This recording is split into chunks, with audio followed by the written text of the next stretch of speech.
Hello there! I did not expect to do a movie review today. I have been pre-filming for the return of Marvel Monday, which will return this coming Monday, August 5th.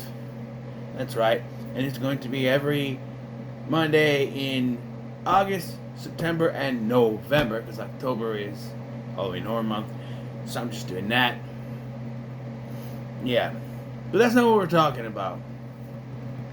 We're talking about Anyone But You. Yes, the romantic comedy that came out at the end of last year, beginning of this year. I thought it was this year because they had the whole Valentine's Day thing, but apparently it came out at the end of last year and they extended its run into Valentine's Day. I don't know, but the story here is that these two people, Ben, played by Glenn Powell, who's in everything now, and B, played by Sydney Sweeney, also in everything. They meet each other and they have a wonderful night together that does not include sex, so it can't be that wonderful. I kid. And though something happens where she takes off, she's not exactly sure why, and when she comes back, she overhears him being a guy, talking, I don't need her anyway, or whatever.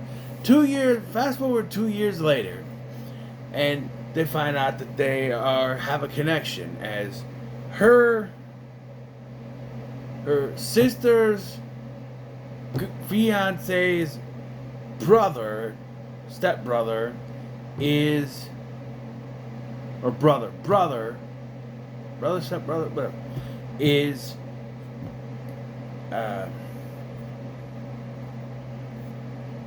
his best friend, basically. So, yeah.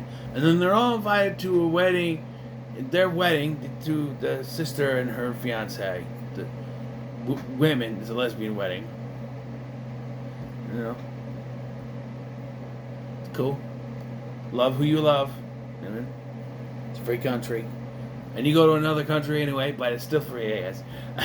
Well, you gotta pay to get there, I guess. But anyway, you go to Australia, Sydney, for this wedding, and things go down a road where people try to start getting them together, so they pretend to get together so everything can go smoothly, and yeah, it's a typical rom-com sort of way. So when I started this movie, alright, so obviously the reason I chose this, I don't know, I like Glenn Powell. He's been in a lot, but like Sydney Sweeney's also gorgeous. I saw the trailer for this, much like the one for the Jennifer Lawrence movie, and thought, this looks kind of interesting, right? So I like both the leads. I didn't know Dermot Mulroney was in this. He's the dad, but yeah. So when I started this, though, I was just like, okay, what did I get myself into? Because it starts. So the reason why I've been wanting to watch this is that constantly on Instagram I'm seeing this opening scene where he's being a gentleman and helps her out going to the bathroom in this establishment, and so I'm like, okay, I really kind of want to see this now, because they do have good chemistry, but like I really want to see this now, and so you know what, I'll watch it. But yeah, so it starts with that scene where she's at this barista, I think it's called, what it is, and she has to use the bathroom. And the woman's like, I'm sorry, it's for paying customers only. That's illegal. And she even throws out the law that establishments have to provide a restroom for all customers. And the lady just goes back, oh, but it's our policy. She just threw the law at you. Law. The law. She's in law school. She threw the law at her, and she just threw back. Basically, they said, you can't do that because it's illegal. Basically what she said, and she threw back, well, we do it anyway. It's basically what they said. And I hate establishments and movies that do that, because You can't do that. That is illegal. You have to provide, a restroom for your customers, whether they're paying or not. You can't just. And she's about to pee herself.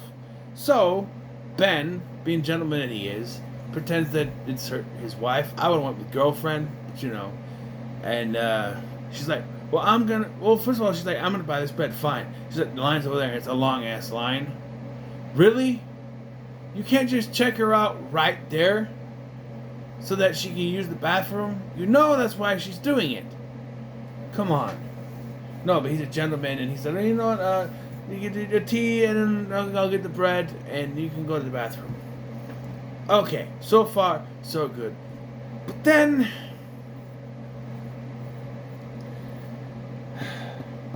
they do the thing where people are clumsy, or one of them is clumsy, and it's her, and she's in the bathroom, she's talking with someone on the phone, and then she has a chain that hits the sink, and it splashes on her pants, and it looks like she peed herself. And yeah. They go out there and they have an awkward conversation. She's like, well, thanks, bye. And then he's like, hey, tries to tell her that she has toilet paper on her foot, which does happen. It's happened to me, so it happens. And so they, she's like, you asked me out now? He's like, yes. And so they go to his place and they cook a goat cheese sandwich, and then they fall asleep together. They don't do it yet. They fall asleep together, and she sneaks out. Why? She doesn't know. And eventually she's like his best friend comes in, and he's like, man, yeah, I had this girl. She's perfect. She left. And she comes back. As she comes back, she overhears him being a guy, like, whatever, she was unnecessary, I didn't need her. Flash forward 2 years later, and this is where we find out that the sister and her girlfriend are getting married. And that they find out that they're all friends, right? And that they know each other, and then they're gonna get married. And they make it look like the dad's objecting to it because there's two women getting married. Like, I cannot support this. I cannot sanction this marriage without all their friends and family here. And I'm just like, but why weren't they there in the first place? Why was it just why? How did the conversation go? Hey, we're getting married, but no one but mom and dad is invited. I don't think that would have worked. I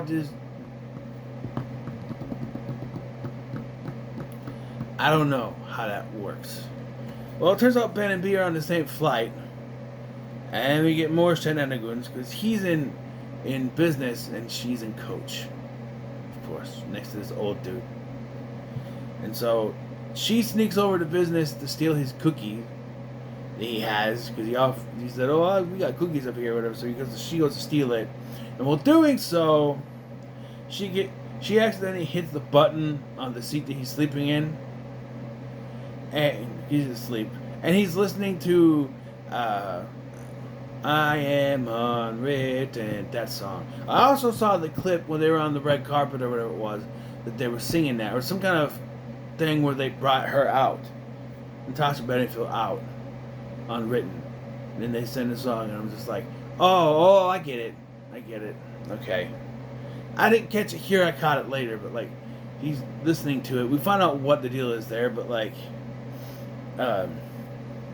so as she's in that, she accidentally hits the button, which makes it go up a little bit, and snags the blanket that's wrapped around her. So she has to kind of wiggle around. There's a part where her butt is in his face. I'm just like, if this is the kind of comedy we're gonna get, I don't know. I don't know if I can do this. It gets better. Everything gets better once they get to Australia because it looks gorgeous. They actually shot in Australia. It looks like it's gorgeous. But yeah, so clearly they're at each other's throats because they still don't like each other. So the family decides to try to push them together. Now we find out that she has an ex-boyfriend, or ex-fiance that she's not with anymore, and he had a girlfriend who is from Australia, who they broke up, but he wants to get back with her. So they decide that after Okay, so another problem is that these whoever wrote these jokes came from the Will Ferrell school of jokes because they go on way too fucking long.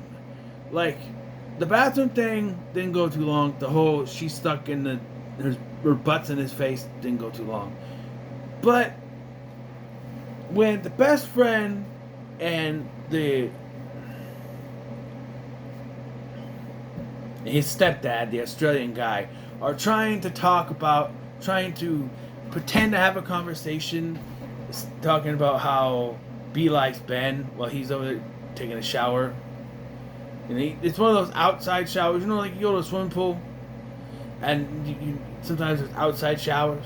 You know what I mean? Yeah, one of those things. Sometimes the outside showers, one of those. It's Australia, who knows? But yeah. But they just go on and on and on. And the whole time he's ducked down trying to avoid it. And I'm like, what is the point of this? It's just going on. You gotta grab it on the arse. What? I'm from a different generation to you. It's just, can you stop? It's not the last joke that would do that either. I mean, then we cut to B and the girls, her sister and her sister's fiance, are doing it too, but they don't go that long. They just sort of have a conversation and then duck when they hear her coming. They were smart. So they decide, hey, let's... So, how does this go? I'm trying to remember. So, after all this, they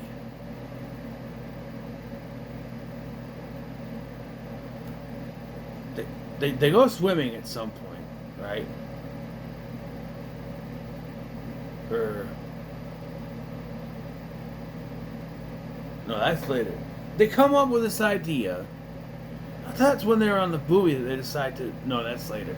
No, but they come up with this idea to pretend to fall in love with each other so that everything can go alright and people will stop hounding them and stuff like that. And it may help them get... Because her parents flew out her ex-fiance for this wedding.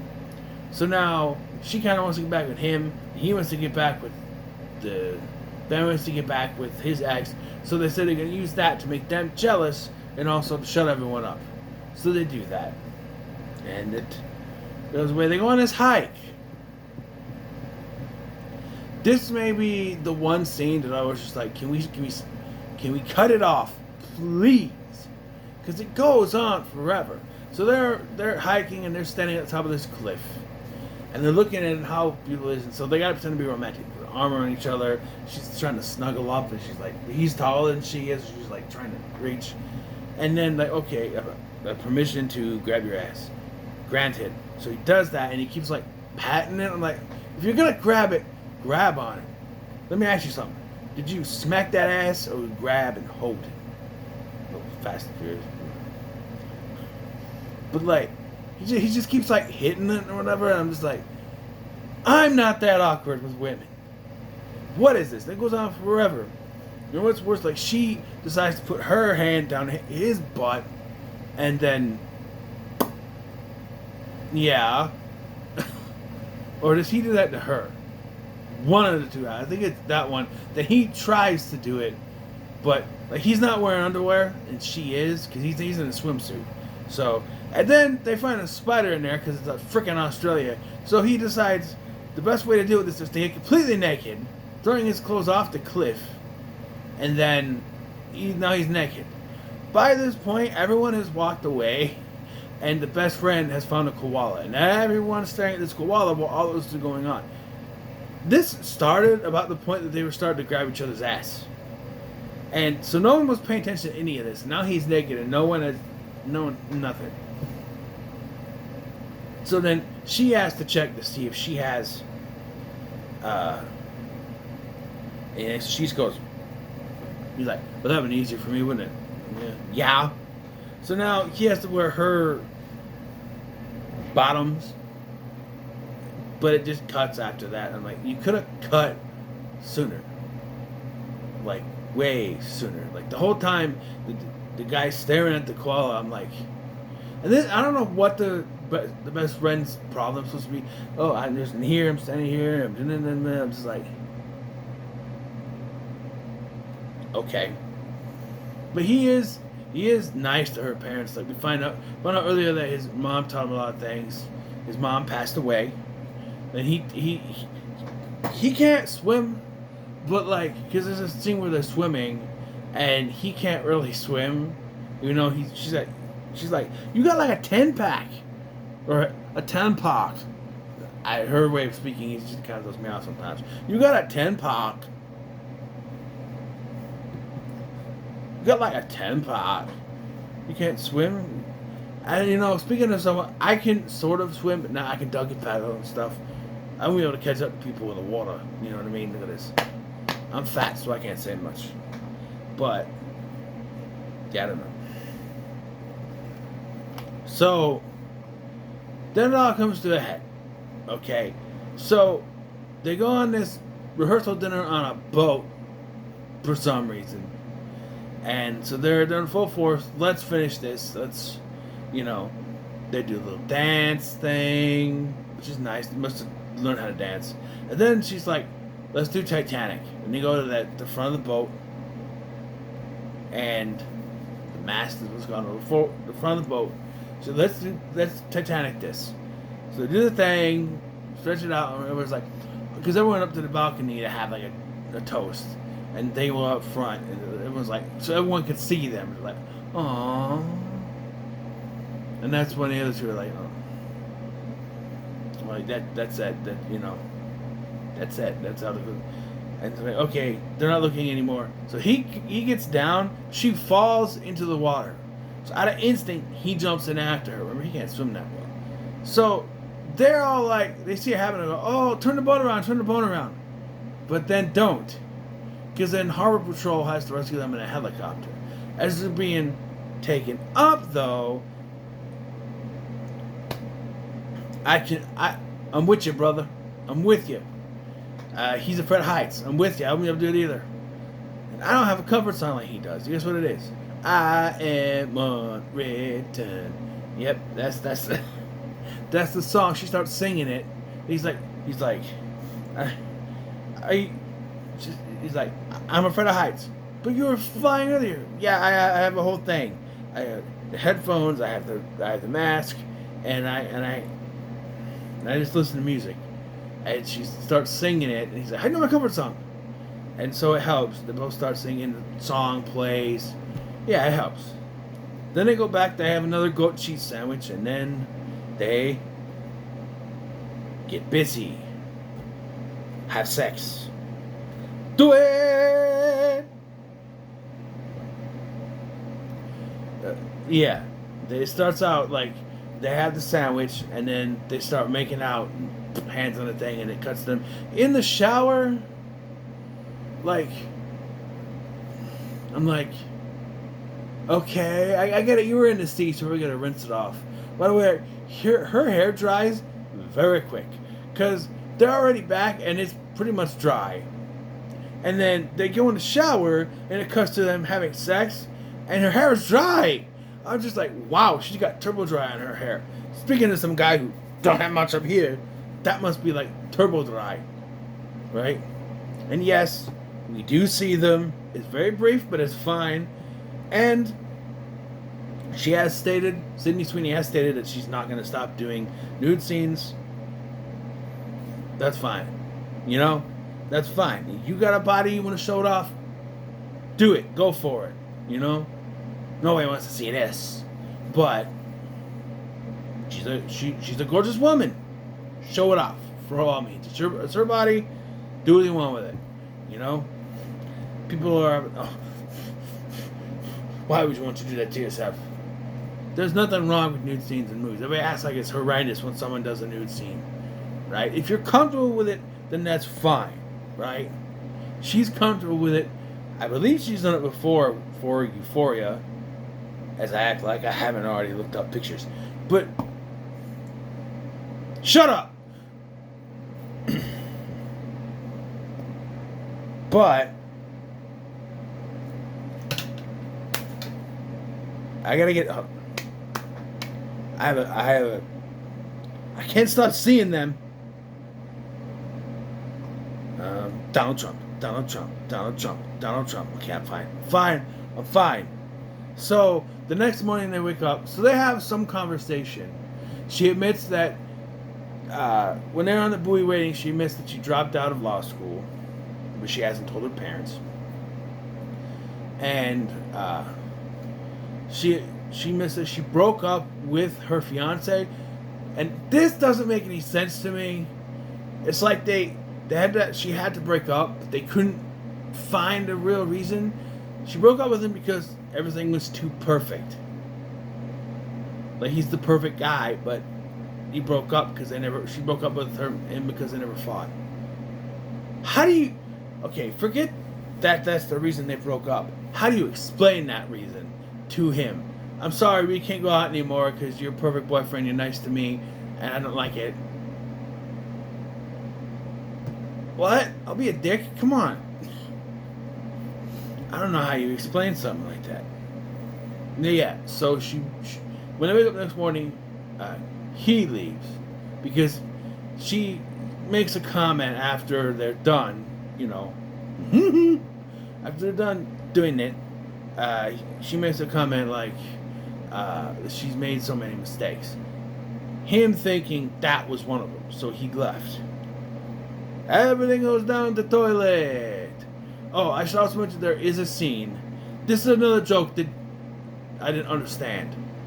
So they're arguing and they have like a firework when they're presenting like there's like a display thing for the sister and her fiance, and they accidentally set the firework off on it, and Ben's Australian ex-girlfriend then takes off her dress, so she's in her underwear, and then to put it out.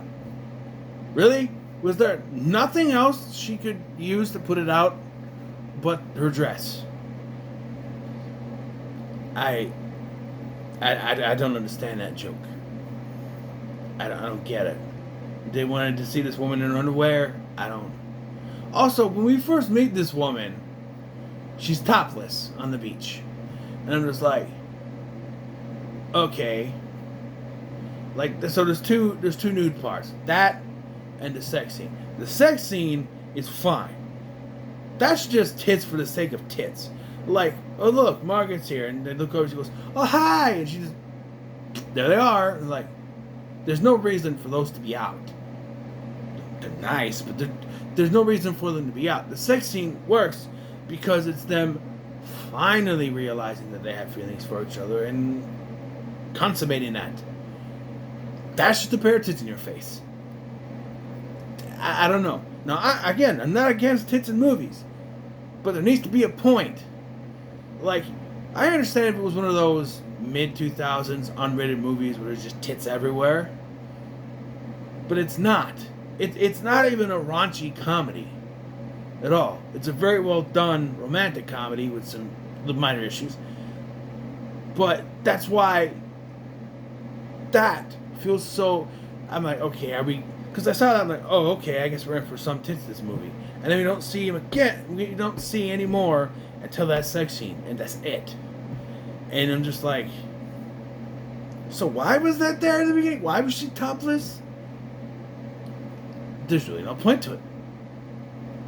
And again, not against that. It's like, let me compare it to something. It's like Slumber Party Massacre. Those movies. In those movies, and again, they're written and directed by women, but it was produced by Roger Corman, so you know how much effort they put into that. There's just a scene where they're having their slumber party, and they're doing pillow fights, and then they just take off their tops. Like, that's what you do at a slumber party. And that's what that one little, she puts it on right away, but it's just like, she's like, oh hey, and then there they are, and yeah, that's what it felt like. Like, oh, we have to have tits in this scene because I said so. There's no point to it. It's nice to see them, but did we need to? There needs to be a point to the nudity in the movie. In the sex scene, there was a point. This, they're just there. Hi, how are you? Anyway, so now they're mad at each other, and So then the dog that's with them knocks over the cake as both of them are arguing. Somehow it's their fault. I don't know. I like how the best friend's like, bad dog.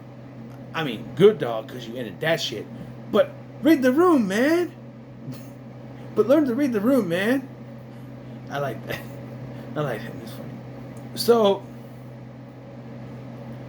they're over here, or one of them overhears the sister and the fiance arguing. So they decide they have to, act like they're still together, so that then,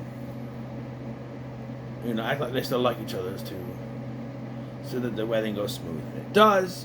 And then as he's dancing with Margaret, his ex, she kisses him. And then B sees that and leaves.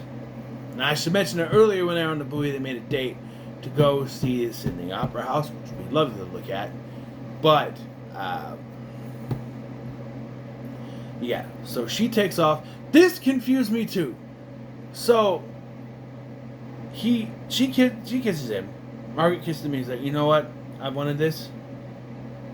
But not anymore. I'm over you. I'm done. And he sees her walking away, and then proceeds to go the opposite direction and not go after her. Because we gotta have this scene. Because we gotta have. Okay, I didn't think of this till it happened. We gotta have the jumping off the train scene. There's a scene where B's dad explained that he jumped off a train and injured himself so that he can go after his future wife. Something like that. So he's gotta have his moment. So he doesn't go after her right away so he can have this moment. But I felt like if he just ran up to her and kissed her, that could be it. But that's not it. So, again though, we have to do the joke.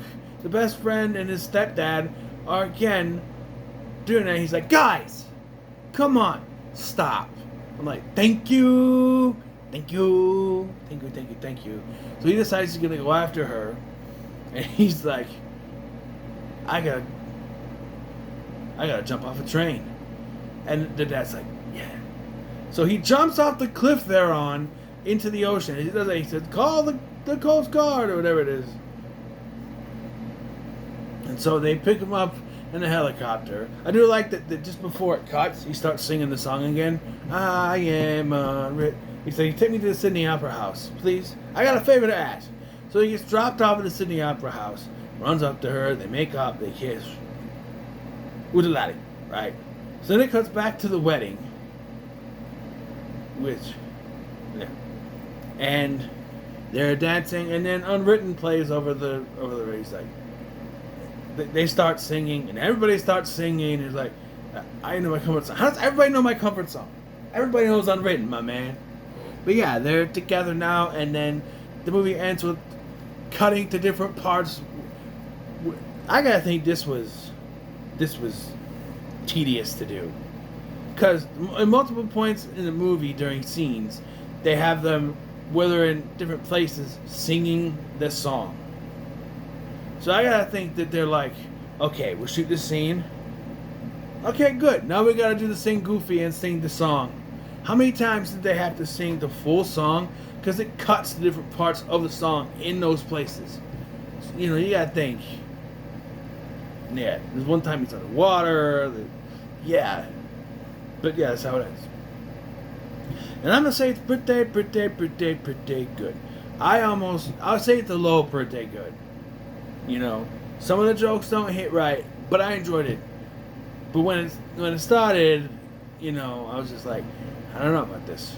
But I did enjoy it. So, what are your thoughts on Anyone But You? No comments below. We should like, share, and subscribe. Thanks for watching. I'm Sky, and I'll see you in the next one.